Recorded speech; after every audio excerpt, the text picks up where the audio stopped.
Hello everyone, I'm again here, and that my next video I've decided to dedicate to talk about the translations. I know some of you may tell me that it's not so important topic to be discussed, but I was working with many projects and unfortunately I have seen just always the common approaches of working with the translations. Just only maybe one time I've seen something interesting. And so that I have some experience, and during that video we will talk about the translations and its mechanism. We will talk around it, trying to retrieve some problems related to it and some solutions and suggestions which can solve that problem. So that's the uh, goal for that video, I think. And I found that topic is interesting because, as I said, usually it's the common way how to manage the translations, but it has problems, as I see, and there are some suggestions. And what the most interesting that unfortunately I don't know the best technique. What I can do, I can just reveal the problem which I think is important. I can try to propose some suggestions, and I can say the approach which I've decided to use in my platform. So as usually, that video will be split onto three main parts. The first one part is briefly I'm gonna to explain what do I mean saying the translations. The second part, it's about the techniques and approaches how to manage translations. And the last one is the solution which I have decided to use in my platform. To whom that video can be addressed? I think mostly engineers, but I think business also can find something interesting later on. Okay, let's start briefly about the translation. Doesn't matter who you are, engineer, business, or your other representative from different professions, not IT, doesn't matter. You possibly have you have seen the websites with multi-language support. What is it? It's at the top of the website there is a drop down where you can choose preferred language, and once you click, your website is translated, and everything looks with a different language already since that time. So and that video is about the mechanism which allows first how it happens, and the second, the translations by itself. How does it work in general? In general, any website is presented like a code. So it's the list of words, it's the list of expressions, etc. And any phrase, any text which you can see on the website, it's exactly existed somewhere in the code. In the code, usually developers do not write the plain text like it's visible on the website. Developers operate with the terms. We can name such terms also like tokens. So we use the tokens. It's not fully readable. It doesn't look like the plain text, but it's a plain text, in fact, but it's like uppercased and with a split between the words by a split between the words, it's with underscore usually. So the token is self-readable, I would say. I would say self-readable text. That token you can also name like key, because also we have a dictionary. It's like a separate file which contains the list of such tokens and the values. The value is already the text to be displayed on the website. So we have three main parts: the source code. We have two main parts now: the source code, we have the dictionary, and the last one, it's mechanism. Usually it's framework. It's a base framework which you are using for your website, not just only to managing the translations, but also to render the elements on the website. And in most cases, at least the most popular framework for front end, like Angular, Vue.js, React, doesn't matter, they have such mechanism to apply those translations. So the file which contains like a key value to the source code of website and to show already translated and visible readable plain text on your website. So those three main elements, source code of website, its dictionary, and the mechanism. So that's briefly about the translation. The next what I think worth to discuss, it's like how does it work? A bit detailed. A bit detailed, it works in next way. Browser, when user enters any website, browser loads the framework, the mechanism. It's like, usually it's the general rule. There is just only some exceptional cases. Browser loads that bundles. We call it like bundles, but it's like mechanism, it's framework, doesn't matter. It's not readable something. It's the code which makes your website in browser, which draws the elements on the browser. And that framework is responsible to apply the translations to the terms which you are using in your source code. And here we have a couple of approaches. The first one approach is when the dictionary, the file which I said before, which contains the list with the keys and its values, included in that bundle, is included in that file, in that framework, meaning that when browser finished its loading, so the framework starts bootstrapping, meaning that it starts drawing the elements, and as those translations already existed in the browser, because it's a part of that framework, they are applied immediately, they are translated immediately. And that's great, because the second approach is a bit different. The second approach looks like that. The browser, again, do the same. So it loads the bundles, the framework, and when framework starts its bootstrapping, it sends the request to the server, it takes the dictionary, which returns back to the browser, and then framework applies those translations to your website. So at least we have on the browser side two different approaches, how I said right now. The first one, when the dictionary is a part of the first request, when it's a part of the framework, and the second, when it's loaded in asynchronous way, meaning with some gap. What the difference between those two approaches? From one side, the asynchronous way of loading those translations looks like less better. Why? Because as far as you don't know what needs to be displayed, because you don't have yet the translations, you have just only those terms, the browser cannot display any element. To say even you can display, but instead of the words and readable phrases, user will see tokens or terms, like I said, something that is self-readable, because there is no translations, because browser just only have sent the request, and the completing of that request may take some time. There is a gap. It may take 100 milliseconds, or may take 2 seconds, 5 seconds, depends on the network, how it's weak or not. But anyway, you have a risk of long time. So, and until that time, until the browser will get the final dictionary to be able to apply the dictionary to the terms and to see for the user already readable plain text, there is a time.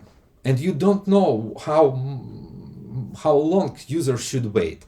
And during that time, you have to either to show the spinner and don't show anything, or to show for the user not readable terms. And then once you browser just only when receive it, it will be applied, and not readable text will be replaced with the readable translation terms.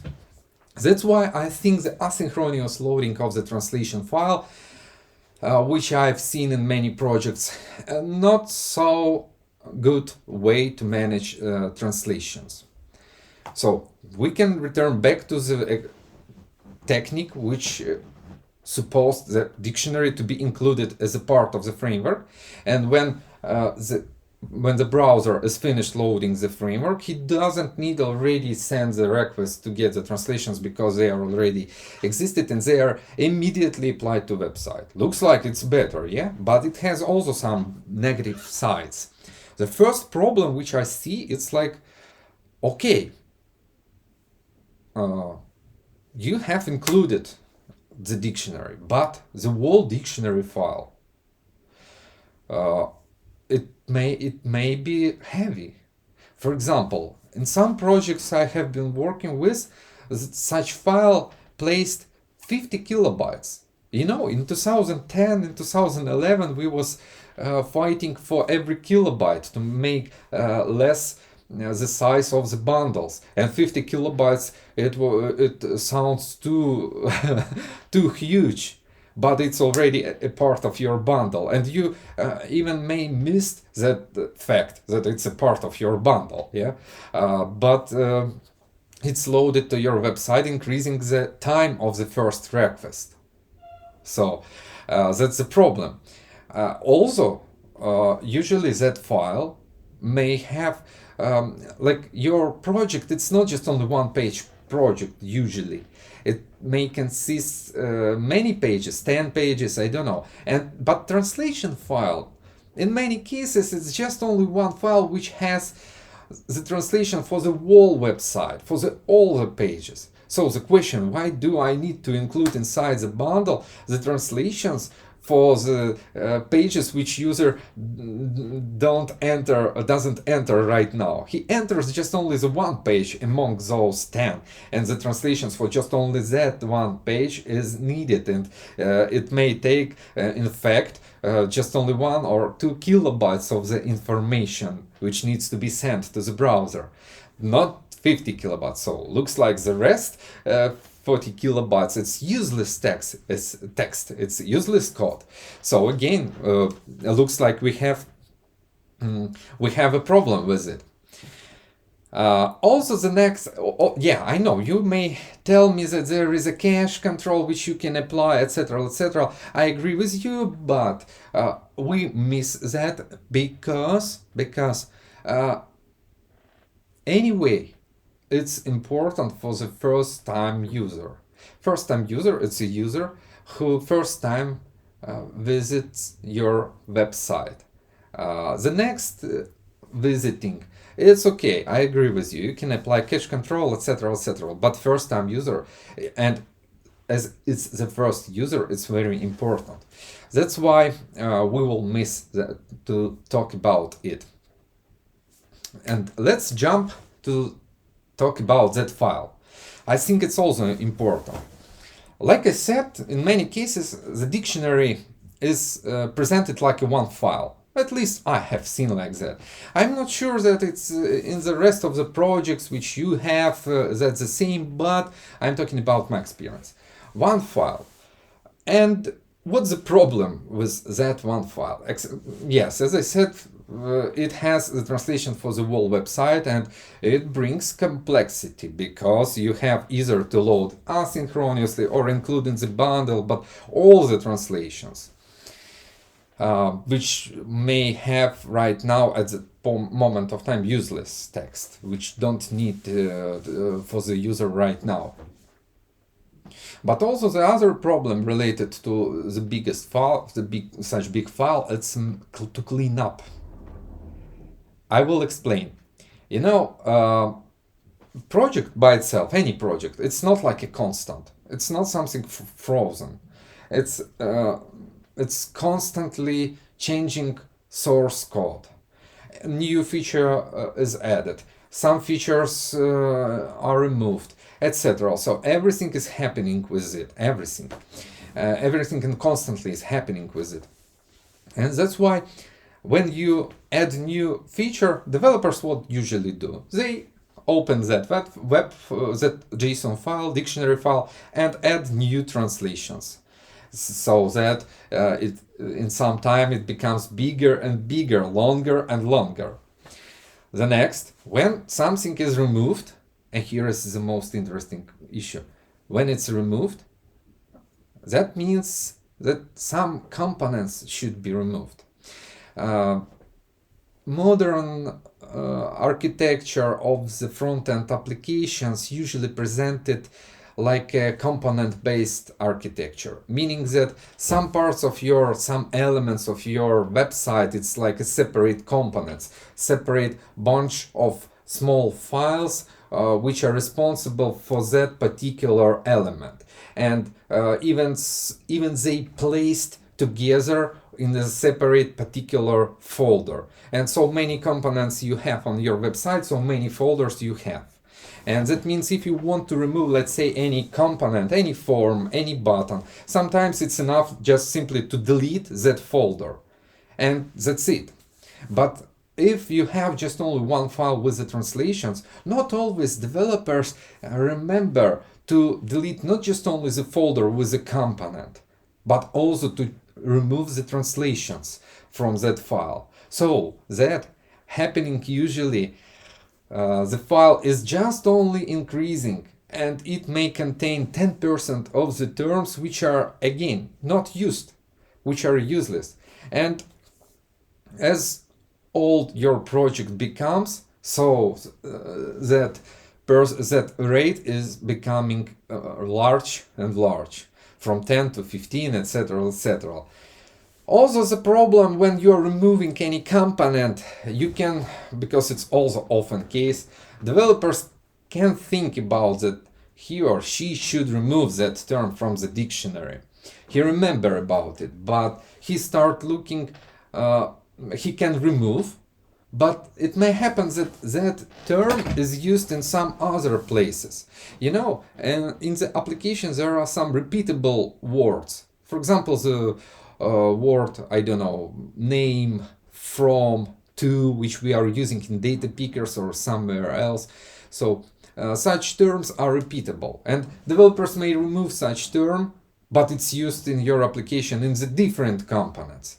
So everything that makes like it provides less control over that file. You cannot say that all of the terms in that file are using in your application.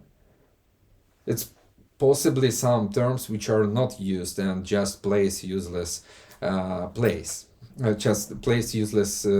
memory. Also, you cannot say that all the terms in your source code are existed in the dictionary, because someone accidentally removed the term because it's used in the deleted component, but he missed to check that it's used in the different component which are still valid and visible on the website. So it's also often case. So as you can see, you always, and I try to like explain my feelings working with the translations. I always feel that such file, it's like, not to say that it's fragile, but it's like it's not controlled by me fully. I can add translation, but I cannot for sure say that everything is done inconsistent with the source code with your website. Okay, so I've explained some problems related to and also the last one, and very important point related to the translation. And I think if business are still there, maybe you will find it's interesting what I'm gonna to say the next. It's very important. What's the main problem also related to all of the techniques and approaches which I said right now? You cannot change translations in life. For example, if you want to change any text, any title, you have to ask the business analyst. Then business analyst will create a task or story for developers. Then it will be groomed. What does mean grooming? Grooming, it's from 10 to 15 developers are sitting around business analyst and discussing the stories or tasks to be implemented during next upcoming 2 weeks. What needs to be done, how needs to be done, etc. Some problems. So it's story by story, and if translations should be changed, it will be discussed anyway. Then it will be implemented, then it will be tested by QA, then it will be released. It takes all all of those stages, there are some special time consumption, sometimes huge, sometimes not huge. But at least let's consider even grooming. From 10 to 15 developers are sitting and looking and listening for that story to change the translations, like to change the title. Even you want to add to change any word, simply to change any word, and it may take 3 minutes, even if it takes 2 minutes. 2 minutes, because business analyst at least should announce that story to be done, what needs from to change the text from to, and it takes 2 minutes. 2 minutes multiplied by 15 developers is 30 minutes. 30 minutes just to discuss something that you could do in some admin panel, changing and clicking on the button apply. And since that time, without any commit, without any long way, that will be delivered to the production. And that's the problem, which I've decided also to solve in my platform. So I want to change, I want to be able to change translation for any language, even if I have just only one question and one language, and I want just only to change the text, the title for some fields, or I don't know, I have a blog or anything like that. I want to make those changes and apply them without any commit, without any development, using some dedicated for that special tool for the translations. So that's also the problem. Let's talk about some like my suggestions. Also, I don't want to say that, like I said, there is an approach to include the dictionary inside the bundle. There is an approach, asynchronous loading of the translations. I don't want to say that there is some like 400% ideal case. No, ideal approach, ideal technique. I don't want to say, and I don't know the ideal. Even the one which I'm using is not an ideal. That's why I can just provide some suggestions. For example, I would recommend to use, I think, not an asynchronous way of loading the translation. But if you are using the database for saving the translations and you want to change them in runtime, possibly yes, I think you can. That's interesting approach which you can try, meaning that the translations will be loaded in a synchronous way, and every request may have some parameters, which group of translations, for example, for which page, or I don't know, you want to get. And just only the translations which is related to that particular page or components user are want to be displayed, those just only translations will be loaded. And also you can change them in a live, because it's database. You can then create a special tool which will change those translations in database, and they will be applied as they are asynchronously loaded. They are not a part of the framework. They are not a part of the source code and your repository. So they are loaded from the database, and you can manage them from the tool. So I think that approach could be that approach worth to be discussed, because, like I said, you can in live change those translations. You can reduce the size of those translations, not to pull all of them, just only the one which are required for that page. The next one approach which you can use, but again, the problem with the cleaning up is still, if you will remove some translations, you have to look always in your database and remove them. However, as I said, if you are providing a special URL query parameters syntax kind of API to ask group of the translations, you can always take from the database the one which are required for a website. If you remove some component from the one page, but translations you may miss to remove from the database, it's not the problem, because you will ask not the 10 but just only 9 components or 8 components already, as 2 of them you have removed. That's why the useless or not used translations will not be a part of the returning dictionary to your website, and you can use it. Okay, the next one, it's about uh,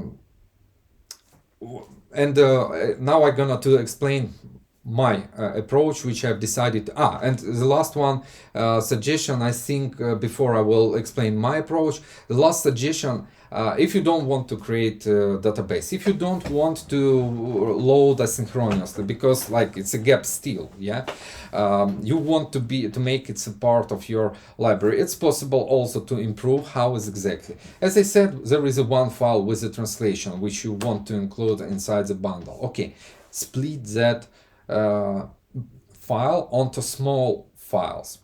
Every component, it's a bunch of the files. HTML file, it's TypeScript file or JavaScript file, doesn't matter. It's the file with the styles. So why you cannot include like mandatory file, the list of translations for every component, to every folder for every component? So that when you will remove some component, just simply delete, you will delete those translations as well. And you will not the case when useless translations are existed in your bundle.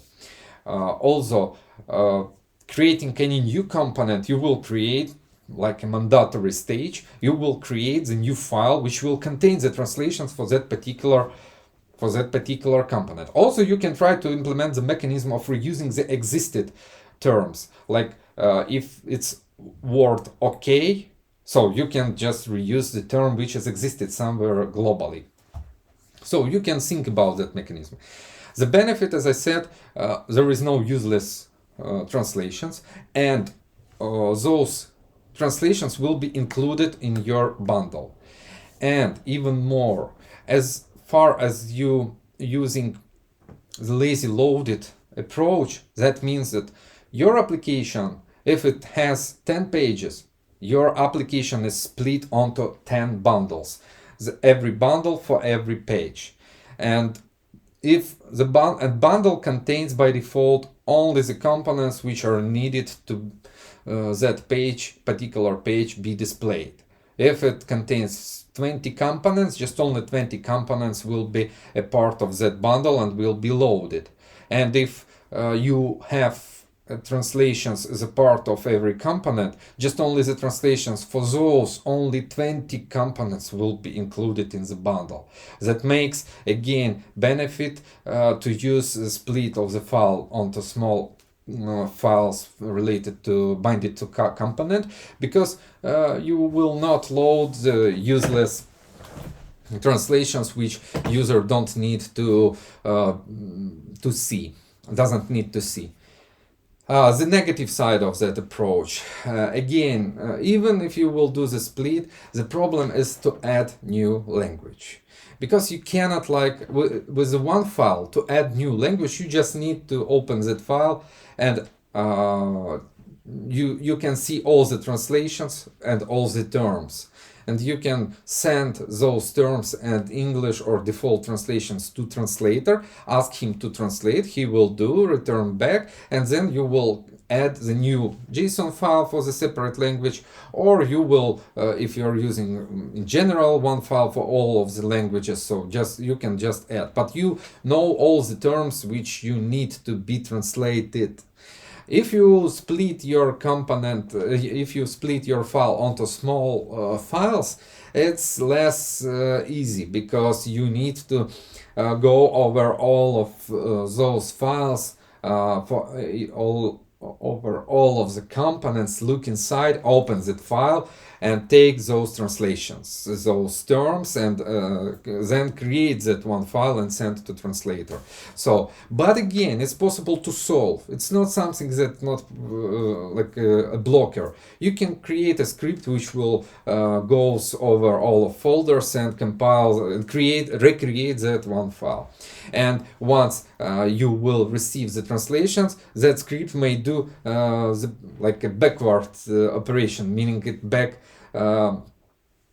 split that translated with a new language file onto small files and add or change the existed file in every component folder. So that's the suggestions. Okay, that was the second stage, second part of my video. The last one part is about my platform, what I've decided to use in my platform. I was thinking about it, by the way, and as I said, it was the reason why I have decided to create that video. In my platform, I've decided to use the server-side rendering approach. So the mechanism of translation, the mechanism how the dictionary is applied to my website is implemented not as a part of the bundle, not in asynchronous way, but it's implemented on the server side. With the first request, user receives already a translated page because it's done on a server. And I think in general it's better, but I don't know. In the project I was working with, not so many has server-side rendering by itself. But I think in general, and that's the key point of my platform, that the server-side rendering it's the mandatory, at least for me, for rendering front-end application, and not because of translation, because of other reasons. And as far as I want to create the ideal platform, ideal projects which will satisfy my needs, the server-side rendering by itself it's mandatory in my platform. And translations is implemented as I have it already. The server-side rendering is implemented on the server side. So as I said, it's translated immediately. I also decided to use the database, like I said. I also decided to create the tool which will help me to manage those translations in the database, change them, depends on my needs, and since that time, since they changed, it's the new version of such translations is applied to the website, and I don't need to do any commits. User will see already translated with his first request with the new terms, readiness page. So that's the approach. Also, what also the benefits of such approach? As far as you have some tool, you can customize the behavior. You can make different flags, different marks for those translations, like to which component it belongs, and so you also can group somehow. You also can reuse some terms. Let's say you have the common term for your application, OK or cancel, I don't know, and you have some component which has two buttons, OK and cancel, and you need to, the general rule for translations, don't use any plain text. If you need to put OK or cancel, you should put the term OK or cancel. And the second rule, even if you have the form which has OK and cancel, don't use in the code the global OK and cancel terms. Use the special unique term for those two buttons. Okay, let's say it's do you want delete, for example, it's order delete, OK, order delete, cancel. Those new unique two translation terms which you have created for that form, for that confirmation pop-up, and you can put them in database, but the value for those translations can be your global value, OK or cancel. In that way, it's easy to change globally OK and cancel, and it will be applied everywhere. In that way, it's easy to customize for that particular, if you will need later on to change not OK, but agree to say. You can change for that particular form because that form has its own unique term. You can then to change in database from global OK to global agree. Just only here, and that's it. Also, you can put any other plain text, not agree, but I agree, my lord, for example, or something like that, and you can put the plain text. So also you can put a flag for every term, asynchronous or not asynchronous loading, because not always you may still need to include some translations inside the bundle, because you may have some different dynamic forms, dynamic dialog windows. Like, do you want to do something which like difficult to render on a server side, and for them you may need 10 50 terms to be included as a part of the bundle. So you can also split that to mark some translations should be included in the bundle or not. So it's also very important. So as I've said, that approach, as well as the server side rendering by itself, provides more power. You can manage, you can solve the problems which I listed, discussing the translations techniques and approaches. You can manage them somehow. So I think that's it what's related to translations. By the way, I have a version control, so when do a change any translation, I create a new version. It's projected version. It's not the existed or which is published. I create a new version. I may test that version, and then I click a publish, and then the switcher jump to the new version. And since that time, the new dictionary is applied.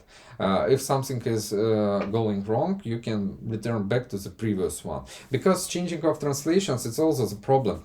From my experience, some people from different areas may have access to that tool to manage the translations. They do different things, different translations, publish them, and it's different than to track, even using the audit trail, to track what's happening, who changed. And if something is broken, you have to find the right person who did such changes and what it was. And it takes some time, but it's like production changes. Sometimes you need to switch back fast, very fast. That's why I've decided to apply the mechanism based on the version. Okay, I think that's it. As I've said, we'll be happy if you will find something interesting. Thanks, bye.